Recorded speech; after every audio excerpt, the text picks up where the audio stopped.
Hey, what's good? It's your boy Nes Bandit. You tuned into the 40 Thieves podcast with your boy Q. Nes. All right. So introduce yourself to everybody. What's good, everybody? It's your nigga Nes Bandit. And yeah, check me out. NesBandit.com, Black Nobility album. It's up for sale now, so check me out. All right, Nes Bandit. We got Nes Bandit in the building. So tell everybody where you from, man. Who you repping? What city? What state? Man, I'm just a kid from the burbs, man. I'm repping the East Coast, South Jersey, Mount Laurel, New Jersey to be more specific, and just everybody in the Delaware state. Shouts to Philly, shouts to Camden, shouts to Willingboro, shouts to everybody. What's up? All right, we got the East Coast. 215 and 609. What's up, yeah? That's what's up. So, how long have you been rapping? How long have you been in the scene and in the hip hop community? Yeah. To be specific, as far as rapping for myself, I'll be honest, man. I'm kind of a late bloomer. I probably started just rapping, literally writing in the last 2-3 years. But prior to that, when I was in school, I went down to FAMU in Tallahassee. And, I was one of the kind of kids, like one of the only dudes that went to college, and some of my homeboys just decided to focus more on music and production and their artistry as rappers. So, I was taking my experience of developing my business skills at FAMU to help manage them. So that was about, I would say, like 7 years ago. I've been behind the scenes in hip hop, and probably as recent as like the last 2-3 years, where I kind of took those experiences of being in the studio, developing artists from the ground up, and I just took on the challenge of, I got a story, and if I'm going to articulate that story, what is true to me, and in the last 3 years, Nes Bandit, finally fans are hearing the true, story of me, but it's been about 2-3 years I've been writing and rapping. That's cool. So, aside from the music, what was your childhood like before you decided to get into music and decided to be an artist? Yeah, man, like I said, man, I'm just a kid from the burbs, man. I'm a kid that grew up in a diverse community in Mount Laurel, New Jersey. Grew up with both my parents. My father was a preacher, so I was the son of a preacher's kid. And outside of that, played sports, played basketball, played varsity baseball. Shouts to my man Jason Thompson right now. He might be on the Raptors, but he's one of the few cats that come out of South Jersey and actually make a name for himself in the NBA. And outside of that, shouts to my man Stan Green, who's my engineer, who's right now working out there in LA. He's done some work with Rihanna, with Big Sean. And even if when you listen to my fans who listen to my album, Black Nobility, I'm so excited because you finally get to hear some of the closest people I've worked with, like my producers Mo Reese, and also one of my artists that I used to manage, Missouri, who's on I think the last track of the album, Melanin and Money. So yeah, definitely check that out. You'll get a full surround sound of who I am, where I'm from, because I'm only really right now working with the people that know me and want to help me get to that next level, and that's where we at. Okay, before we move on, I know you just mentioned the album Black Nobility. Give us a little insight. I know we're gonna get into that a little bit later, but just right. I'm kind of curious. Like Black Nobility, that's an interesting name. Black Nobility. How do you come up with that? Yeah, man. To be honest, it's a continuation of my my freshman project, which was called New World Idol. Put that back out in 2015 on SoundCloud. And with New World Idol was kind of all my experiences as a preacher's kid and seeing the hypocrisy behind the scenes up until that point. With Black Nobility in the last 2 years, it's been actually my discovery of my inheritance, of who I truly am, of who we truly, all of us are, those who call themselves Black or Negro, African American. To be able to follow the Word of God all your life and then realize, wait a minute, these same Hebrews or what people call Jews in the Bible, to realize, what, I'm actually of that tribe. I'm of the tribe of Judah. I'm a descendant of God, specifically of Jesus or of Moses or of the prophets David and Solomon. So for myself, it's just really been just a rediscovery of my inheritance after leaving the church from New World Idol. So that's pretty much Black Nobility. Yeah, my story, I'm 32, so my story is a 30-year-old, 32-year-old, Black male in a racially divided America, and just my perspective of what that is. Okay, that's deep. So we got something to look forward to. We gonna have to open our ears up for the Black Nobility. Please do. Okay, so we gonna move along. So what are some of your hobbies outside of music? Like, what else do you enjoy to do? When you're in the studio, or you knocking down beats, eating up these producers. Yeah. I mean, I'm a gym rat, man. I'm in the gym, LA Fitness to be specific, but I'm in the gym at least like 4 or 5 days a week. Whether it's hitting the court, I play a lot of b-ball. If not, I'm hitting them weights.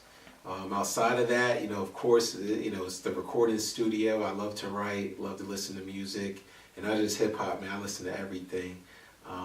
If I was able to work with anybody, definitely be like, the Jill Scotts of the world, or, Mos Def, the Nas's of the world, Lupe Fiasco's. And hobbies, I don't know. BMX, man. I love BMX thrashing, man. I'm a huge BMX, dude, man. Ever since I was probably like 13, 14, and growing up with kids that were, gravitate to skateboards. I had some homeboys that were surfers in the Jersey Shore. But man, I always love BMX, man. That's my thing. So I like to thrash downtown. Shouts to Scotty Kramer. Get better soon, man. I know you're recovering right now from your injuries. And also shouts to Nigel Sylvester, man. He's a huge role model of mine, man. I love his work, man. With everything he does on the bike. Okay. All right. So I know you just mentioned, some of the people that you would like to work with. But who would be your absolutely dream collabo? Whether they be dead or alive. Dead or alive? Good question. I would say definitely Nas. I mean, Nas is, man, just greatest of all time. Lupe Fiasco, I think I said before. Murs, I mean, we already have a collaboration, but if not, Murs would definitely be up there on the list. And again, outside of Jill Scott, I love her voice. I think she's got the best voice in all of R&B. That Philadelphia soul music, man, is what I grew up on. So, Black Thought, The Roots, man, Questlove, like I would love to collaborate with cats like that.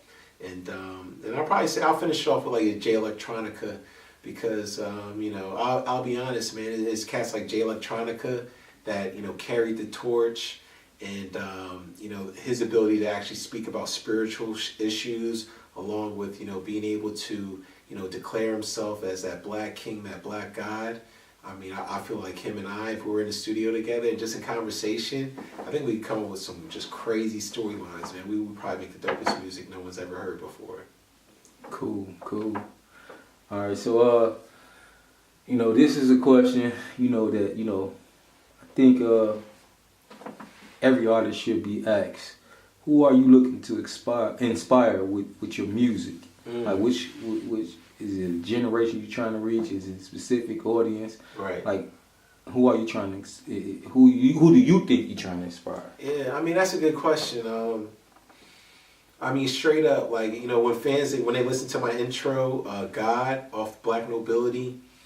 I mean off that intro, you'll hear that the music I do, man. I mean at the end of the day, it's really just for me, man. Like this is my opportunity just to get out my thoughts, my passions, and I just pray that even if it's just one person out there in this world that can see, and hear what I'm going through, and it can actually relate to that, and that actually challenges them to be a better person, or challenges them to look at things differently, then I know I did my job. But, just to answer your question as far as inspiration, I mean, of course I look at the Black youth, man.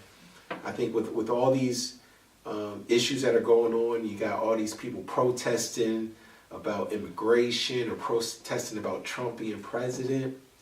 Shoot, at the end of the day, man, it's our young Black men that, are dying at the hands of cops, you know, and without any type of justice. It's our young black men that are going to jail, you know, quicker than any other type of race or any group. Our young black males that are getting less education than other groups out there. So, I mean, when you look at education, you look at, you know, prison, you know, you look at the lack of black fathers at home raising their sons and their daughters, you know, that's who I want to inspire me. I want to look at the black millennial kids and for them to be able to look at me and be like, wow, that's a guy who's just being himself. He has no desire to be gangster, no desire to be nothing he's not. He's just out there trying to spit the truth, and he's just fresh as fuck. So that's who I represent.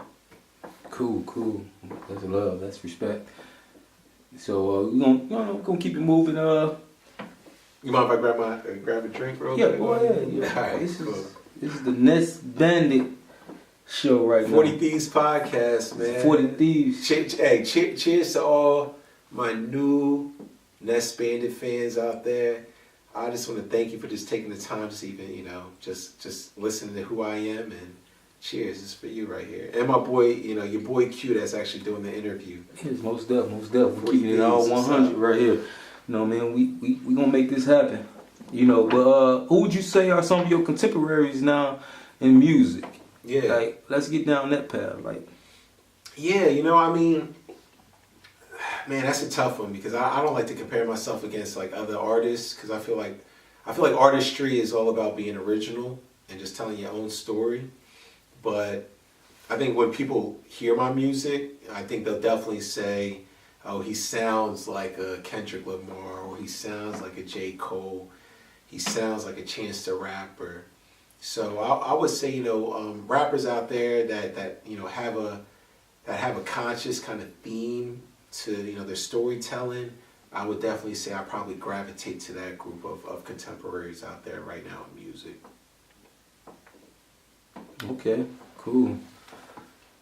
You know, we all always get compared, you know, one way or another. Yeah. But hey, you know, that's how we vibe. So this is an interesting one right here. Who would be on your dream tour, and what would you name it? A dream tour, man. Well, as far as naming it, man, you know, man. I mean, that's a dream of mine to be able to have that first tour. You know, I'm fully independent. This is my first time actually even being out there to the public, and God willing, man, if I had the ability where, you know, someone would be able to, you know, invest in the Nes Bandit movement, or even the fans that invest in purchasing Nes Bandit music and merch. I mean, if that affords me the ability to travel city to city and meet new people, man, that's a dream. Like, that's what I really want to be doing right now. So as far as people who could join me in that new journey, yeah, man, I you know, of course, I would reach out to Murs. You know, he's on one of my tracks, Eric Holder. And Murs is somebody that, you know, I followed, you know, probably for the last 15 years now, since Murs 316, Murray's Revenge. I think he'd be the best, like, mentor from a lyricist standpoint, as well as a mentor from the independent business standpoint. Because I think that's just very important for new artists to really establish themselves as businessmen, first and foremost. So if there's one thing people need to know about me, is that I'm just real about my business, you know? So I would definitely love to have Murs on tour. I would holler at Travis Scott. Huge fan of Travis Scott's. I think he's an awesome producer. I love his waviness when it comes to his ad-libs and just, you know, just the way he just freaks a beat and freaks a song. I think Travis Scott can really help me, like, put together like a really dope concept album. And then, yeah, outside of that, I mean, I would say outside of that, man, whoever would want to just work with Nes Bandit, because I'm not a picky person. And, you know, I feel like if you got talent, if you got a fan base, you're trying to make money, come work with me. we can get this popping. Let's do it. Make it happen.